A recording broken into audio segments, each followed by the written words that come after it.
These are our men.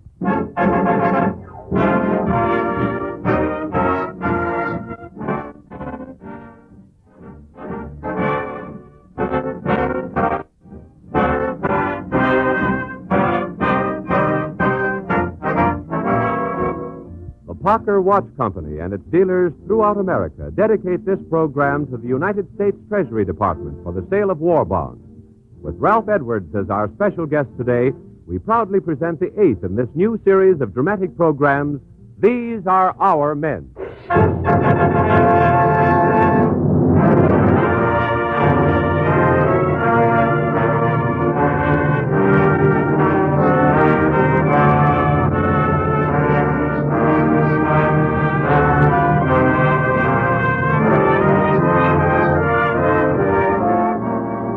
In the fight for total victory, these are our men. Vandergrift, Eisenhower, Nimitz, Marshall, Arnold, Wainwright, Halsey, Patton, Riley.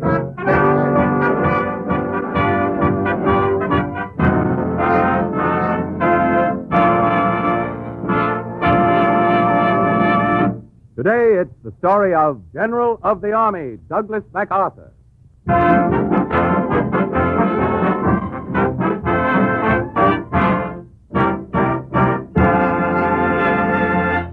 In a moment, we'll bring you General MacArthur's authentic life story. First, though, a reminder from me to send immediately for your copy of the book portfolio entitled, These Are Our Men. And a word of greeting from our special guest, radio prankster par excellence and war bond salesman deluxe, the one and only Ralph Edwards.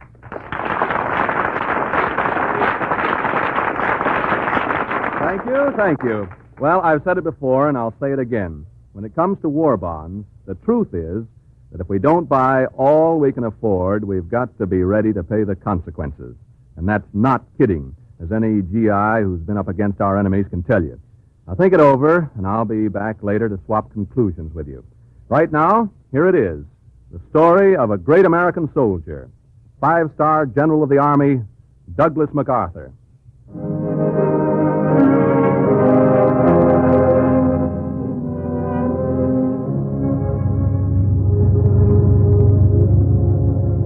A night in March 1942, the South Dock on the island of Corregidor.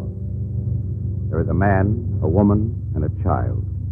A Navy lieutenant steps forward and salutes. We're ready, sir, whenever you are. Thank you, Lieutenant Buckley. Jean, you better get aboard. All right, dear. Come along, Arthur. How does it look, Lieutenant? We're going to run into some rough seas, sir. It won't be a smooth ride, but we'll make it. I know you'll get us through. I'm a little concerned about your son. He's running a fever, isn't he, sir?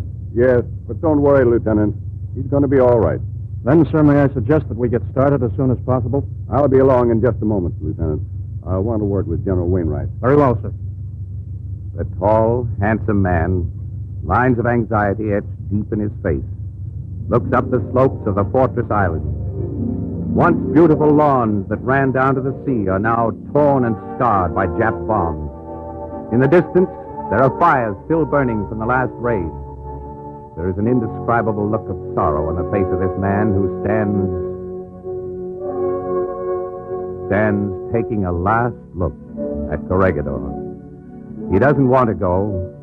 Twice before, he had refused to go, but at last he has bowed to a full chief. He is going to Australia to take over supreme command. He is going to Australia if they can get through. He stands there, thinking of the wounded and the dying and the half-starved men in the tunnels and caverns of the rock fortress.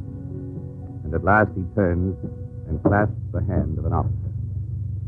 It's hard to say goodbye, Skinny. It's better this way, Mac. You can help us more from Australia. I wish you were going with me, Skinny, but I've got to leave you here. I understand, Mac. I want you to remember just one thing. I'm coming back. I know. Tell the men that. Tell them it's no empty promise. I swear to you, I'm coming back. I'm coming back if I have to come all alone. Goodbye, Mac. God be with you. Goodbye, Skinny. They shake hands, these two lifelong friends, General Jonathan Wainwright, nicknamed Skinny, and General Douglas MacArthur. And then MacArthur walks quickly to the waiting PT boat. All right, Lieutenant. Very good, sir. Cast off. Motors muffled, the PT boat slips out to sea to run the gauntlet of Jap warships. And back on the shore, General Wainwright watches the tiny craft disappear into the darkness, the words still echoing. I'll be back. Tell them that. I'll be back.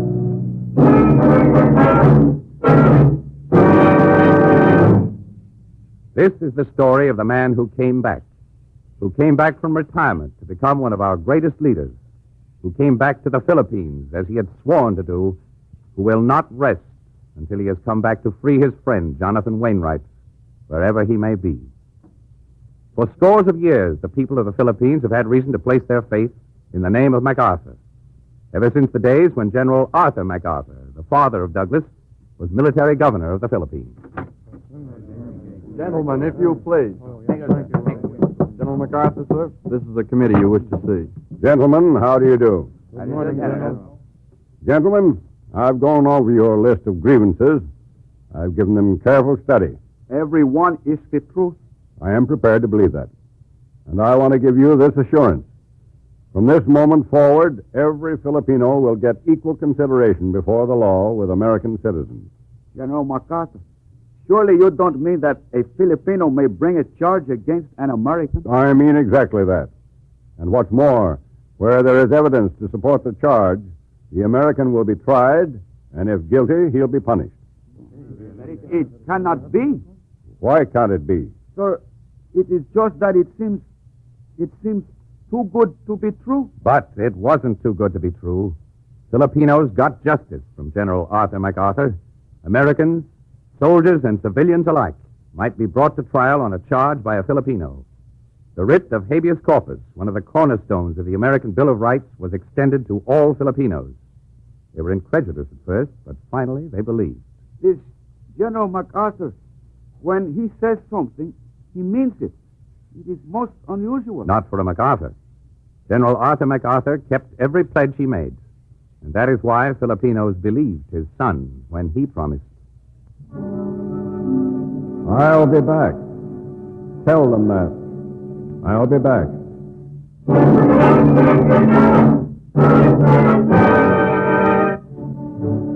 Douglas MacArthur was born into the Army. He has had no other profession, just as his father before him. And his career has been marked by brilliance from the very beginning. From the day in 1903, when the results of the final examinations were posted at West Point. Hey, Mac, wait a minute. Hello, Skinny. What's the matter? You look all excited. You're the guy that ought to be excited. Mac, I just saw the final class standing. You did? Well, how'd I make you out? Did I make the upper half? Upper half. Listen, Mac, you made the top. You're the first in your class. First? Good Lord. Why, fella, you've got stars sprouting out of those shoulders right now. I'll settle for an eagle. Wonder where we'll end up, Mac. Be fine if we could be together later on. We get along. Yes, we do. Well, you never can tell about the Army, Skinny. We're pretty sure to meet up now and then. I guess so. Wonder where it will be.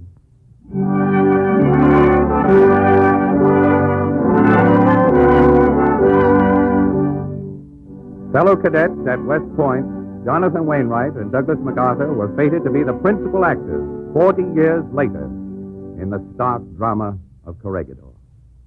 MacArthur's early assignments after graduating from West Point were deeply significant in the light of what has happened since. The first assignment was to the Philippines. Come in. Lieutenant MacArthur reporting, sir. My new aide, eh? Yes, sir. I understand you led your class at West Point. Yes, sir. I suppose you know all the answers. No, sir? Well, do you consider yourself a great football player? Just fair, sir. You weren't too bad from what I read in the papers. Let me have a look at you. Good tailor you've got. Yes, sir. Well, Lieutenant, I guess you'll do. Son, how are you? Fine, Dad. It's going to be great being with you. Well, maybe I can teach you a few things, even if you did lead your class. Better than I could do. I've got a lot to learn, Dad. You're going to get a chance to learn it. We're going to act as observers with the Japanese Army. I can't say I relish the company, sir. That sneak attack they made on the Russian Navy at Port Arthur was pretty low. War is often pretty low, son. It'll be our job to learn all we can about the Japs. I've got a hunch we may need the information someday.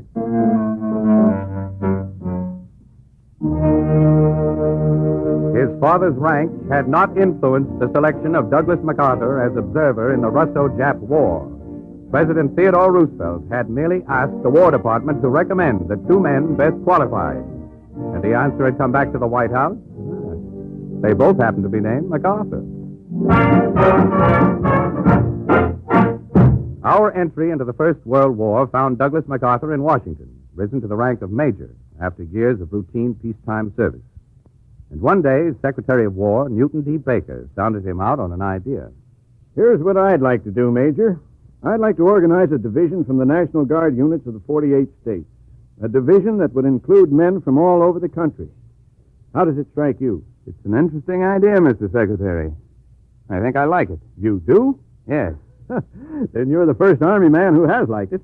Everyone else has been rather cool to it. Why, no. I think it's a great idea. I'd like to serve with an outfit like that myself. Now, that might be arranged. You know, it grows on you, Mr. Secretary. Why, such a division would stretch across the country like a rainbow. A rainbow? A rainbow division. Yes, MacArthur had named it. The famous Rainbow Division that reached France in the fall of 1917 with Colonel Douglas MacArthur as Chief of Staff.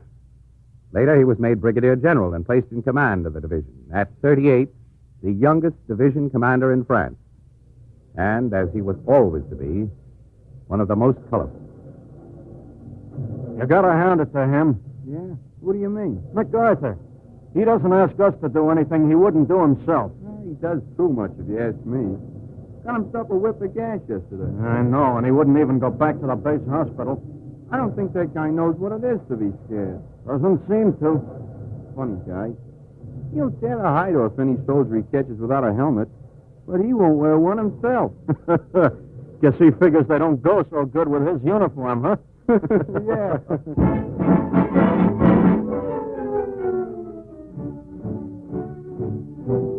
Always in the front lines with his men, Douglas MacArthur led the Rainbow Division through all its brilliant offensives. And only the armistice stopped his men in a smashing attack that had driven the Germans back 19 kilometers in 2 days. He came out of the war as America's youngest division commander, a brigadier general at 38. A year after the war, he became superintendent of West Point, the youngest in the Academy's history, undertaking one of the Army's biggest peacetime jobs. General MacArthur, this is no easy assignment. It almost amounts to saving West Point. I understand, sir. As you know, we've lost almost 9,000 officers, killed or wounded in the war. We've got to build a new generation of leaders against the next time. It's a great responsibility, sir. I'll do my best. I know you will, General. Good luck. It was to be one of the most significant achievements in a brilliant record. Under MacArthur, West Point was revitalized. He adapted its military courses to the lessons learned from World War I. He added new courses, brought others up to date, rounded out a program of modern training that produced the men who are leading American forces around the world today.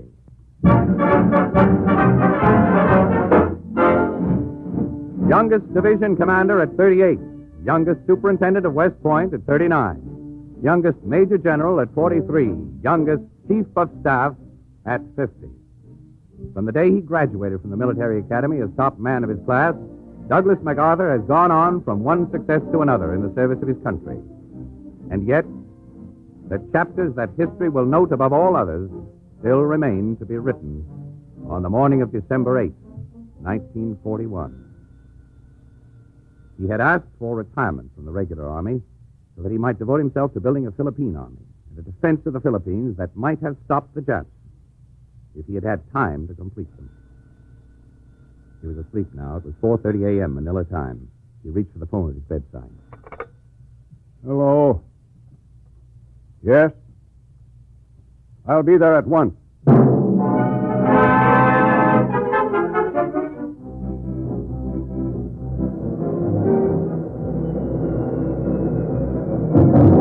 Long before, 35 years before, he had said, It will be impossible to keep the sea unless we meet quickly the desperate attack which Japan is now organizing against us.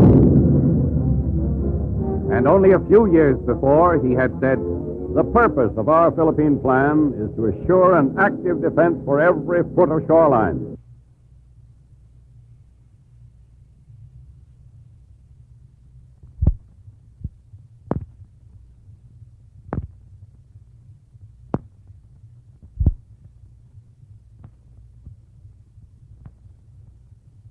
This defense will be completed by 1946.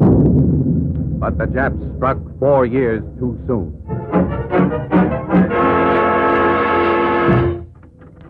I beg pardon, sir. The flag outside your headquarters. Yes, Captain. What about it? It makes a target for the bombers, sir. Our observers suggest... Take all other necessary precautions, Captain. The flag stays where it is. The flag did stay where it was, and to that flag rallied the Filipinos, men, women, even children. They were ready to fight and die for the American flag, which stood for promises Americans like MacArthur had kept. He knew what lay ahead, a delaying action, then to fall back to Bataan and Corregidor. All eyes were on this man now, as here at home a nation reeled under the worst defeat in its history. What would MacArthur be able to do? May we invent a scene? We don't know just what words were spoken, but as the bombs fell on Manila, something like this must have occurred. Jean, Yes, dear. we're in for a bad time. I know. We can't hold Manila. Oh, We've got to fall back, eventually to Corregidor. yes. Well, there's still time for you and Arthur to get away. I'm going to arrange it now. No, Douglas. But I can't let you stay here. We're going to stay. We're going to stay on as long as you do. But, Jean, we may never get away. If that's the way it's going to be, all right. I wish you'd go. But I'm glad you're going to stay.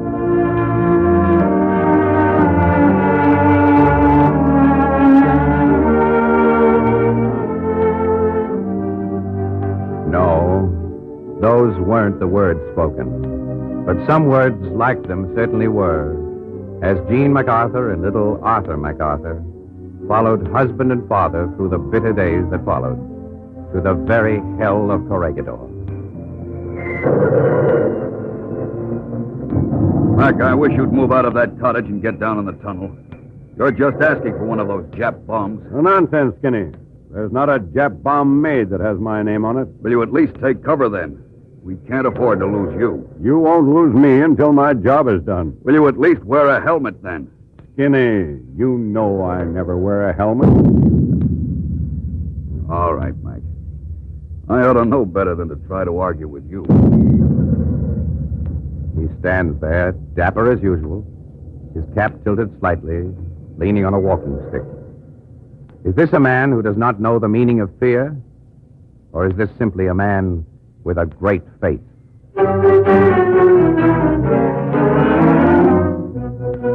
Look at this man well, for he is one of the great figures of American military history. He's in his 60s now, but you'd guess that he was 15 years younger. He has been estimated variously. Some call him vain, melodramatic. Others have professed to be amused by the high literary quality of his communiques. One war correspondent called him an actor, a Barrymore in uniform. Another called him the greatest general since Washington. A third called him a poseur. A fourth said he was the most courageous man he had ever seen. Yes, people talk about MacArthur, because he's a man you just naturally talk about. But out of all the opinions that have been spoken or written about him, all agree on this.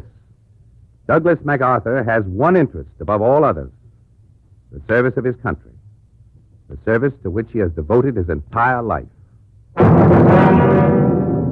We're running short on food, Mac. Cut the rations in half. We can't keep up the half rations, Mac. Cut them to a third. All right. How long do you think we can hold out? Until there's nothing left at all. He walks into the main tunnel of Corregidor. The air is rank and stale. The wounded men lie row on row, and American girls, Army nurses, tired beyond exhaustion, hurry from one to another. There is not medicine enough, not doctors or nurses enough, not food enough. The tall, erect figure stops to talk to a wounded soldier. How do you feel, son? All right, sir, thanks. Sir, is there any news about reinforcements? Not yet. Do you think they'll ever come, sir? Yes, they'll come. Eventually. Eventually. That's a kind of a long time. Sir, All right, Yes? John? All right, Bill? it's none of my business, sir. Go ahead, son. What did you want to tell me? Sir, don't you think you ought to wear a helmet?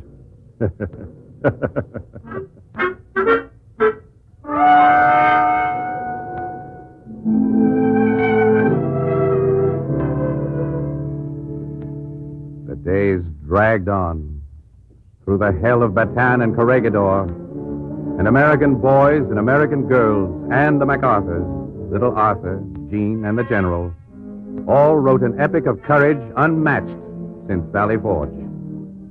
In these dark days, with our fleet still crippled by the losses at Pearl Harbor, America could not spare Douglas MacArthur, and so the suggestion came from Washington that he try to escape to Australia. It was declined. The suggestion came again, and was again respectfully declined.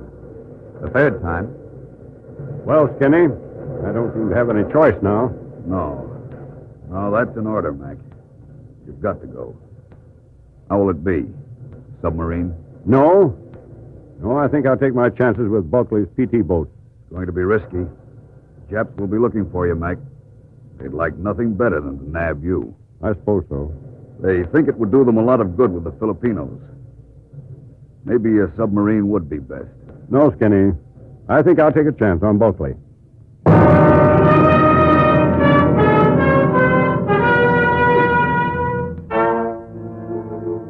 and so, at dusk, on an evening in March 1942, the little group stood on the south dock on Corregidor.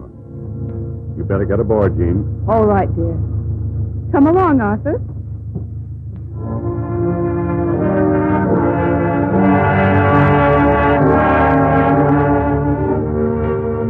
The lines of anxiety etched deep in his face. The tall figure turns and looks up the bomb-torn slopes of Corregidor. Up where the dead and the wounded and the half-starving lie in the tunnels. In the distance, the fires of the last raid still flicker. And there is an indescribable look of sorrow on the face of Douglas MacArthur as he turns and clasps the hand of his friend from West Point days, General Jonathan Wainwright. It's hard to say goodbye, Skinny. You'll do us more good where you're going, Mike. Well, I want you to remember one thing. I'm coming back. Tell them that up there. I'm coming back if I have to come back alone. I know you will. Good luck. God be with you.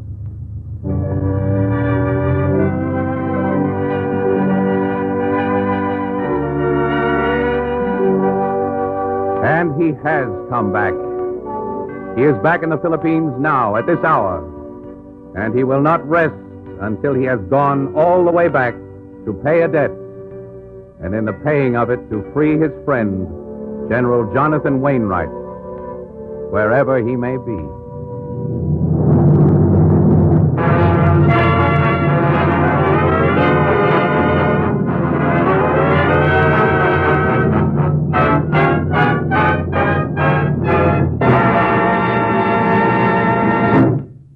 Another full ration of thanks to Stotts Cotsworth, our narrator, and to William Adams, who played the role of General MacArthur. A nice job, gentlemen. Now here he is again, our guest star and one of Uncle Sam's most successful bond salesmen, Ralph Edwards. Thanks again. Well, you've heard a great story about the kind of man we Americans like and admire. A man who keeps his word. When MacArthur left the Philippines back in 1942, he promised that he'd come back. He has come back with a vengeance. Because all of you listening in like stories, I wish I could add an anecdote of my own to the famous MacArthur legend, but I've never had the honor of meeting the general. I have, however, met two of the men who helped him keep his promise to return to the Philippines, and I'll remember him for many a long day. Yes, they helped MacArthur keep his promise, but don't get me wrong, they weren't members of the general staff or anything like that. As a matter of fact, one of them is a private first class, and the other's a sergeant. They're very good friends, and they were sent home together as convalescents from the South Pacific. I met them in an Army hospital where I'd gone to do a show, and as I've said, it'll be a long time before I forget them. And I'll tell you why. I'd been busy at the hospital most of the day, going from ward to ward, giving little shows for those who were still too weak to leave their beds. And finally, when it was pretty close to train time, I tried to make one more ward. As I entered the big room full of hospital cots, somebody yelled after me, "Hey, you better step on it, Ralph. We got to leave in 5 minutes to make the train." Well, with my gang, I went over and stood in front of the bed of the sergeant who had been in the South Pacific with MacArthur. I've started to get off a few gags. Not good, but I got them off. And the sergeant stopped me and he said, "Please, Mr. Edwards, I know you're in a hurry and you got to leave here right away. And so I wish that you go down and put on your act in front of the second bed from the end on the right there." Well, I thought that the sergeant was kidding me when I said to him, "Well, what's the matter, fella? Don't you like our act?" And he said, "Oh, it isn't that, Mr. Edwards. It's just that pal of mine down there is feeling kind of blue. And his leg's broken in 3 places." Well, I did as the sergeant asked me and put on an act for the kid, a private, first class, and we left him with a grin on his face. It wasn't until I'd left the ward that I discovered how the sergeant had been wounded. Somebody told me then that this man, who had worried so much about his buddy's morale, had lost the sight of both of his eyes in the Solomons. He was totally blind. Well, this little story has no particular moral. It happens to be true, and it serves pretty well to show the kind of men who are fighting this war for us. All of them made a promise when they went into the service to do their best for us. And like MacArthur, they're keeping that promise every day. Now, when you and I buy a war bond, we're also making a promise that we'll help and continue to help them in their awful job. Anytime we trade in those bonds before maturity, we're breaking our promise. I think you get the point. Thank you very much. Thank you, Ralph Edwards.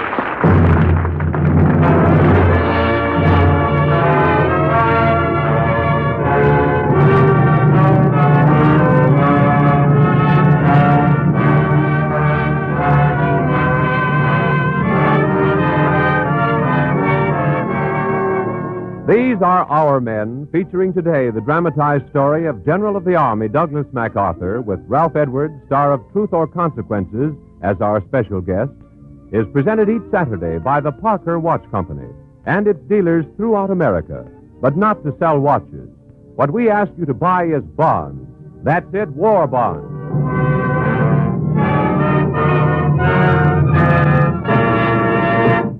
Thousands of radio listeners are today the proud owners of one of the most ingeniously designed kits ever offered on a radio program. It's the beautiful book portfolio, which the Parker Watch Company has had prepared for all who want it.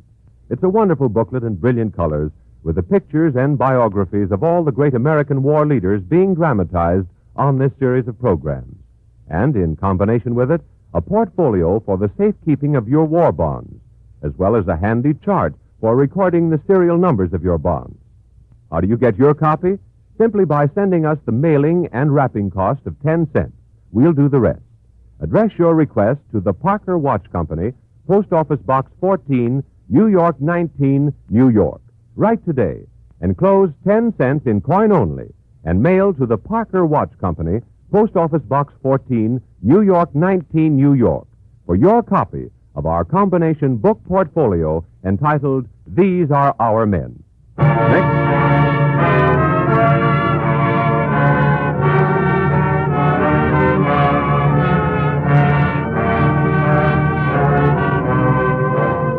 Next week, These Are Our Men will bring you the story of another one of our great leaders and another famous guest star. So be sure to tune in, same time, same station. The music for today's program was composed and conducted by Joseph Chernyavsky, and the entire production was under the direction of Anton M. Leader.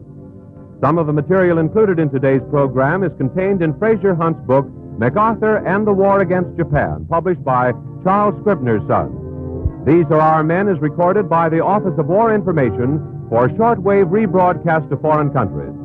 Don't forget now, for your copy of our new combination book portfolio entitled These Are Our Men, send 10 cents in coin only to the Parker Watch Company, Post Office Box 14, New York 19, New York.